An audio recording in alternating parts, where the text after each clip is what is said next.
ಮಂಗಳೂರು ಪಟ್ಟಣದ ತಾಲೂಕು ಕಚೇರಿ ಸಭಾಂಗಣದಲ್ಲಿ ರಾಷ್ಟ್ರೀಯ ಹಬ್ಬಗಳ ಆಚರಣಾ ಸಮಿತಿ ವತಿಯಿಂದ ದೇವರ ದಾಸಿಮಯ್ಯ ಜಯಂತಿ ಕಾರ್ಯಕ್ರಮವನ್ನು ಅರ್ಥಪೂರ್ಣವಾಗಿ ಆಚರಿಸಲಾಯಿತು. ಇನ್ನು ಕಾರ್ಯಕ್ರಮದಲ್ಲಿ ತಾಲೂಕು ತಹಶೀಲ್ದಾರ್ ಮಲ್ಲಿಕಾರ್ಜುನ್ ಅವರು ಮಾತನಾಡಿ, ಸಮಾಜದ ಎಲ್ಲ ವರ್ಗದವರಿಗೂ ಸ್ವಾತಂತ್ರ್ಯ, ಸ್ವಾಭಿಮಾನ, ಸಮಾನತೆ ದೊರಕಿಸಿಕೊಡುವುದೇ ವಚನ ಚಳುವಳಿಯ ಧ್ಯೇಯವಾಗಿತ್ತು. ಅಂದಿನ ಮೂಢನಂಬಿಕೆಗಳನ್ನು ತಮ್ಮ ವಚನ ಸಾಹಿತ್ಯದ ಮೂಲಕ ಬದಲಾವಣೆ ತರುವ ಪ್ರಯತ್ನವನ್ನ ದೇವರ ದಾಸಿಮಯ್ಯ ಮಾಡಿದ್ದಾರೆ. ಗಂಡು ಹೆಣ್ಣು, ಮೇಲು ಕೀಳು, ಜಾತಿ ಭೇದ ಭಾವ ಮತ್ತಿತರೆ ತಾರತಮ್ಯಗಳನ್ನು ಅಂದಿನ ಕಾಲದಲ್ಲಿಯೇ ವಿರೋಧಿಸಿ ಸಮಾನತೆ ತರಲು ಮುಂದಾಗಿದ್ದ ದಾರ್ಶನಿಕ ದೇವರ ದಾಸಿಮಯ್ಯನವರ ಮಾರ್ಗದರ್ಶನ ಹಾಗೂ ವಚನಗಳಲ್ಲಿ ತಿಳಿಸಿದಂತೆ ಎಲ್ಲರೂ ಬದುಕಬೇಕು ಎಂದರು. ಬಳಿಕ ನೇಕಾರ ಸಮುದಾಯಗಳ ಒಕ್ಕೂಟ ಸಂಘದ ಅಧ್ಯಕ್ಷರಾದ ಎನ್.ಎಂ. ರಾಮಶೆಟ್ಟಿ ಅವರು ಮಾತನಾಡಿ, ದೇವರ ದಾಸಿಮಯ್ಯ ಸಾಮಾಜಿಕ ಕಳಕಳಿ ಇದ್ದ ಮಹಾನ್ ವ್ಯಕ್ತಿಯಾಗಿದ್ದರು.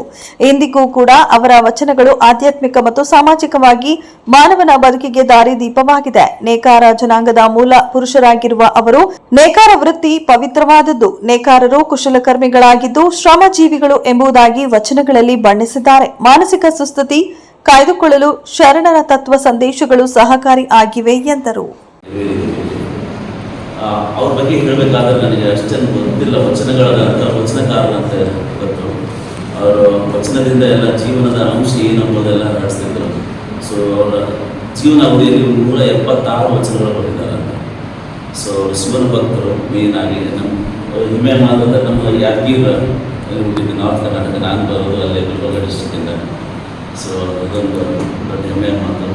ಇಂಥ ಸಣ್ಣರೆಲ್ಲ ಹುಟ್ಟಿದ ವಚನಗಳು ಹೇಳಿ ಮತ್ತು ಜೀವನದ ಸಾರಾಂಶವನ್ನು ಜನರಿಗೆಲ್ಲ ಪ್ರಚಾರ ಮಾಡಿದ್ರು ದೇವರ ದಾಸಿಮಯ್ಯ ಅವರು.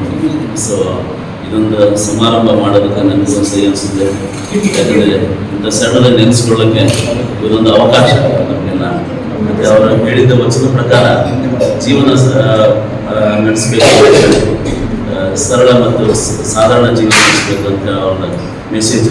ದಾಸಿಮಯ್ಯನವರ ಒಂದು ಜನ್ಮ ದಿನಾಚರಣೆಯನ್ನು ನಾವು ಆಚರಣೆ ಮಾಡಬೇಕು ಅಂತಿದ್ರೆ ಮೂಲ ಕಾರಣ ಅಂತ ಹೇಳಿದರೆ ದೇವಾಂಗ ಅನ್ನೋದು ಒಂದು ಜನಾಂಗ ನಾವೇನಿದ್ದೀವಿ ಅವುಗಳೆಲ್ಲ ಇದ್ದೀವಿ. ನಾವೆಲ್ಲ ದೇವರ ಒಂದು ಅಂಗದಲ್ಲಿ, ಅಂದರೆ ಶಿವನ 3ನೇ ಕಣ್ಣಿನಿಂದ ಜನಿಸಿದವರು ಅಂತ ಹೇಳ್ತಾರೆ. ಅವರು ದೇವರ ಮಾತಿಗಳು.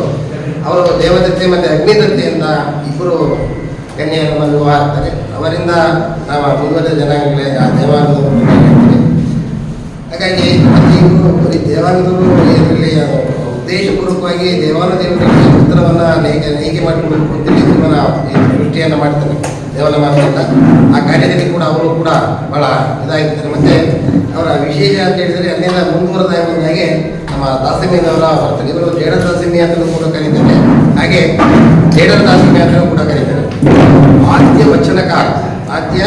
ವಚನಕಾರರಾಗಿರ್ತಾರೆ ಇವರು. ಅದು ಇವರು ಮೂಲ ವಚನಗಳಿಗೆ ಯಾರು ಬೇಸನ ಕೊಟ್ಟರು ಅಂತ ಹೇಳಿದರೆ ಅದು ಬೇಸನ ಕೊಟ್ಟವರು ಅಂದರೆ ಮೂಲವನ್ನು ಕೊಟ್ಟವರು ನಮ್ಮ ದಾಸಿಮಯ್ಯ. ವಚನಗಳು ನಮ್ಮ ಸರಿಯಾಗಿ ಒಂದೊಂದು ಕೂಡ ಯಾರು ಮಾಡ್ತಾ ಇರಲಿಲ್ಲ. ಅಂದರೆ ನಾವು ನಮ್ಮ ಮನೆಗಳಲ್ಲಿ ದಾಸಿಮಯ್ಯ ಜಯಂತಿ ಗಣಪ ಮೇಲೆ ಪೂಜೆ ಗೀಜೆ ಮಾಡಿಕೊಂಡು ಹಾಗೆ ಇದು ಮಾಡ್ತಾಯಿದ್ರು. ಹಾಗೆ ಇದಕ್ಕೆ ಕಾರಣ ಅಂತೇಳಿ ನಮ್ಮ ಎಮ್ ಡಿ ಲಕ್ಷ್ಮೀನಾರಾಯಣ ಅವರು ಕೂಡ ಹಾಗೆ ಇವರು ನಮ್ಮ ಯಡಿಯೂರಪ್ಪ ಕೂಡ ಅವರ ಕಾಲದಲ್ಲಿ ಕಾರ್ಯಕ್ರಮವನ್ನು ನೀವು ಮಾಡಿ ಅಂತೇಳಿ ನಮಗೆ ಅದನ್ನು ಒಂದು ಸಂದೇಶವನ್ನು ಕೊಟ್ಟು ಒಂದು ಅವಕಾಶವನ್ನು ಕಲ್ಪಿಸಿಕೊಟ್ಟಂಥವ್ರು ಯಡಿಯೂರಪ್ಪನವರು. ಅವರನ್ನು ಕೂಡ ನಾವು ಹೆಚ್ಚಿಗೆ ನೆನ್ಕೊಳ್ಬೇಕು.